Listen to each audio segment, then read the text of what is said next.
दोस्तों नमस्कार। एक वक्त हुआ करता था जब मायावती जी अपने दम पर, अपने बलबूते हिंदुस्तान के सबसे बड़े राज्य उत्तर प्रदेश की मुख्यमंत्री की कुर्सी पर काबिज हुई थी। भारतीय राजनीति के अंदर मायावती जी का धाक चलता था, लेकिन वर्तमान में 2024 के लोकसभा चुनाव में उसी बीएसपी का हार हो चुका है।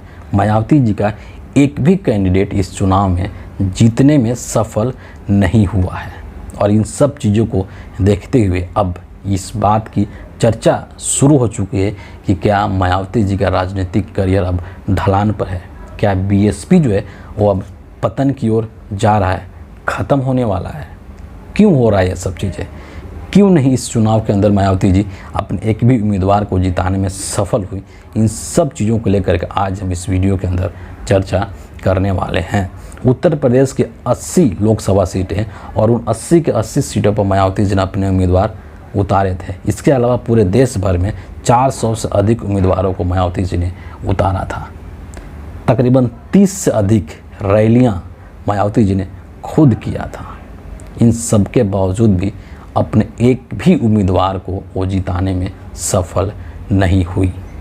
क्या कारण रहा इसका, उसको हम लोग यहाँ पर समझेंगे। लेकिन उसके पहले एक कुछ फैक्ट्स हैं, कुछ तथ्यात्मक जानकारी है जिसको कि यहाँ पर समझना और जानना बहुत ज़रूरी है बीएसपी को समझने के लिए।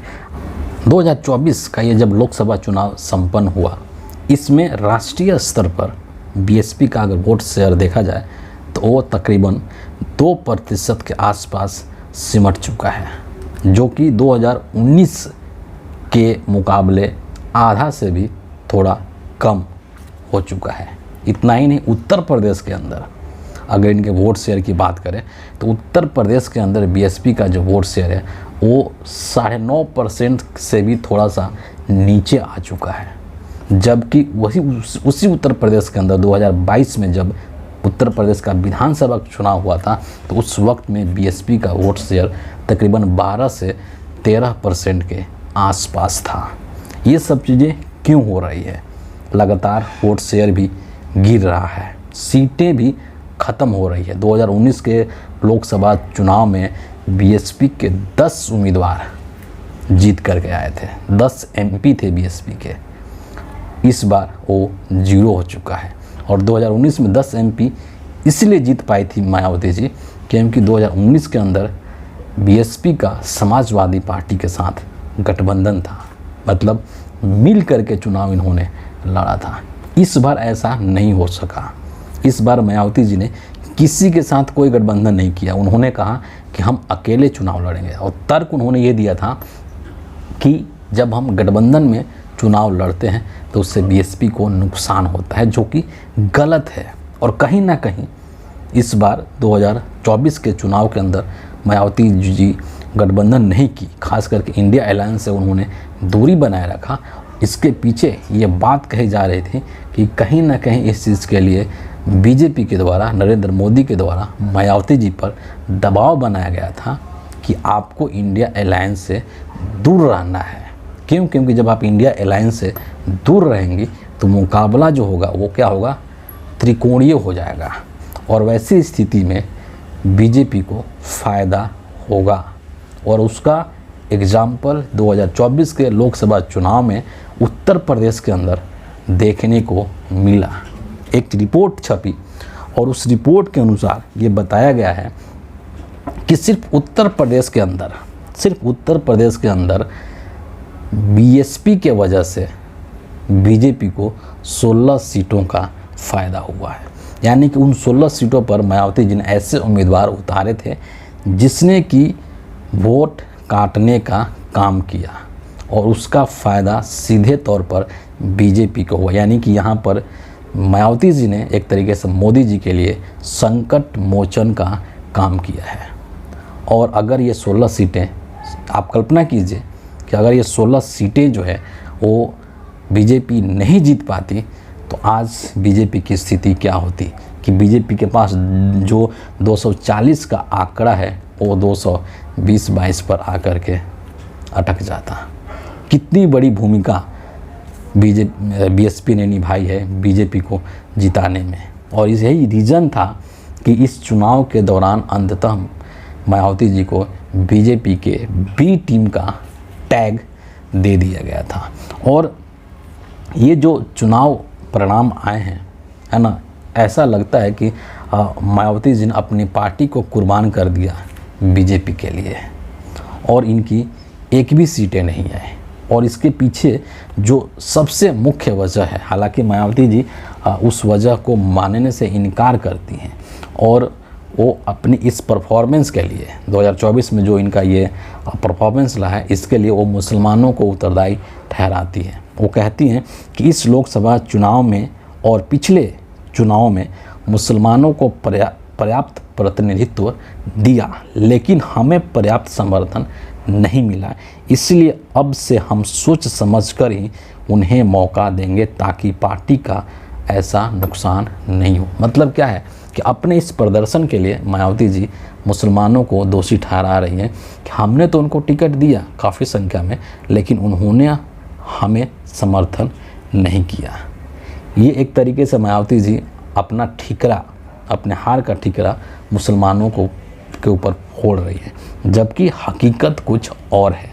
और ये हकीकत ये है कि आपको पता है कि इस चुनाव के अंदर, 2024 के चुनाव के अंदर संविधान एक बहुत बड़ा मुद्दा था, और शुरू से ही मायावती जी का जो स्टैंड रहा है, जो लचर इनका जो स्टैंड रहा है, तो शुरू से ही इनके ऊपर बीजेपी के बी टीम के रूप में काम करने का आरोप लगाया जा रहा था तमाम नेताओं के द्वारा, है ना। और इस बात पे उस समय पुष्टि इस बात की हो गई जब इन्होंने अपने भतीजे आकाश आनंद को बीएसपी के तमाम पदों से मुक्त कर दिया था, क्योंकि बीएसपी का जो आकाश आनंद है, जो कि बीएसपी के नेशनल कोऑर्डिनेटर थे, उनकी जो भाषा शैली थी, जिस तरीके से वो भाषण दे रहे थे, वो बीजेपी के ऊपर डायरेक्ट अटैक कर रहे थे, सीधे तौर पर नरेंद्र मोदी को सवालों के कटघरे में खड़ा करने का काम कर रहे थे। और ये चीज़ मायावती को संभवतः पसंद नहीं आई, और इसीलिए उन्होंने आकाश आनंद को पार्टी से बाहर का रास्ता दिखा दिया।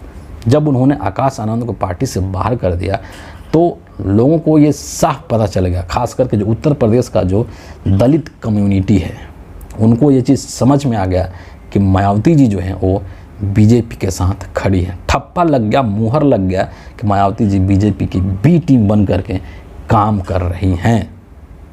और जब इस चुनाव में एक मुद्दा संविधान की सुरक्षा की हो, जब बीजेपी के नेता खुले तौर पे कह रहे हैं कि हम जब सत्ता में आएंगे 400 सीटें लेकर के तो हम भारत के संविधान को बदल देंगे, तो हिंदुस्तान का जो दलित है, उत्तर प्रदेश का जो दलित है, वो इस चीज़ को कैसे बर्दाश्त कर सकता है कि बाबा साहब का लिखा हुआ वो संविधान, जिनके बदौलत इनको इतना अधिकार मिला हुआ है, इनको आरक्षण मिला हुआ है, इनको सम्मान मिला हुआ है, उसको जो पार्टी बदल रही है उसके साथ मायावती जी खड़ी हो जाए और हम उसको सपोर्ट कर दें, ये एक भला कैसे हो सकता है। तो इस मुद्दे पर तमाम जो दलित समुदाय के लोग हैं वो गोलबंद हो गए। उनके मन में ये चीज़ आ गई कि अगर हम मायावती जी को वोट देते हैं, अगर हम बीएसपी को वोट देते हैं, इसका सीधा सा मतलब यही है कि हम जो है वो बीजेपी को मजबूत कर रहे हैं, बीजेपी को वोट दे रहे हैं। और बीजेपी को वोट दे रहे हैं मतलब कि हम कहीं ना कहीं अपने संविधान को खतरे में डाल रहे हैं।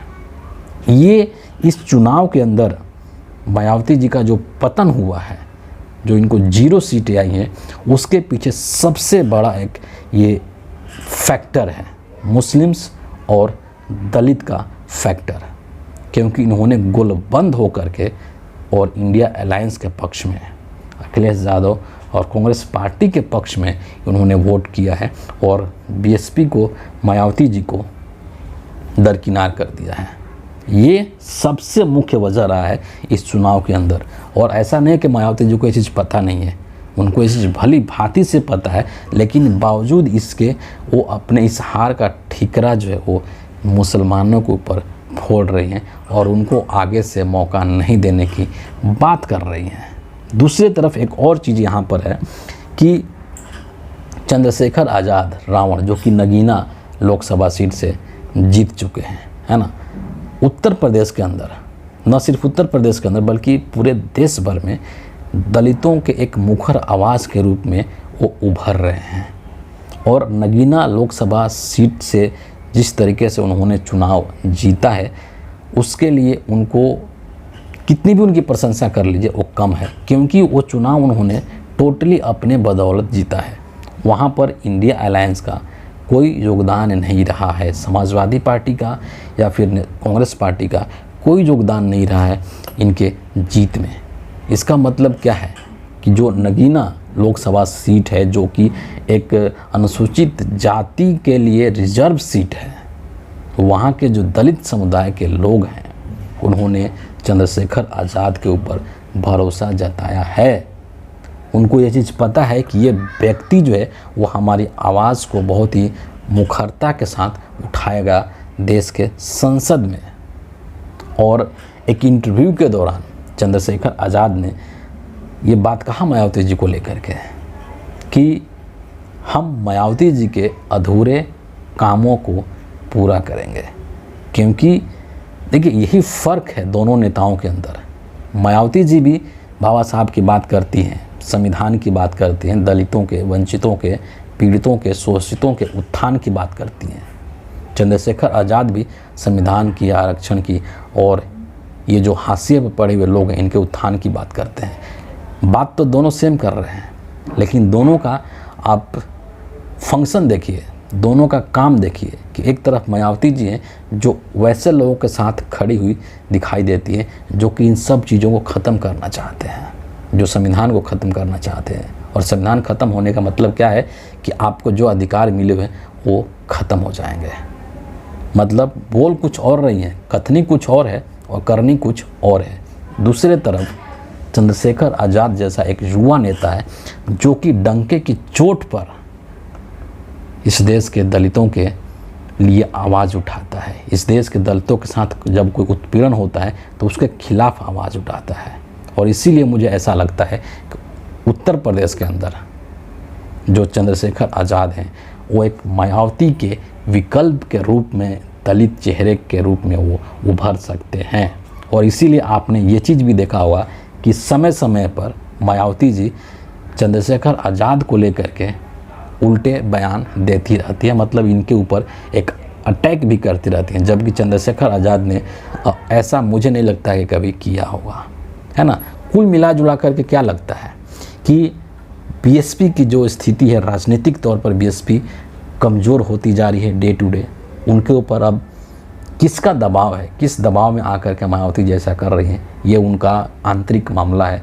वो इस चीज़ को बेहतर समझ सकती हैं कि उनके लिए क्या महत्वपूर्ण है ना। उनके लिए बीजेपी को समर्थन देना महत्वपूर्ण है या अपनी पार्टी को बचाना महत्वपूर्ण है, ये वो बेहतर समझ सकते हैं। लेकिन मुझे ऐसा लगता है कि देश के दलितों के अंदर ये जो इस बार मैसेज गया है कि मायावती जी मोदी जी के साथ खड़ी है, मुझे ऐसा लगता है कि ये जो मैसेज है वो मायावती जी के लिए और बीएसपी के लिए बड़ा नुकसान करेगा आने वाले चुनाव में भी। ये तो बीत गया, आने वाले चुनाव में भी नुकसान कर सकता है। फिलहाल इस वीडियो के लिए इतना ही है। आप सभी का बहुत बहुत धन्यवाद।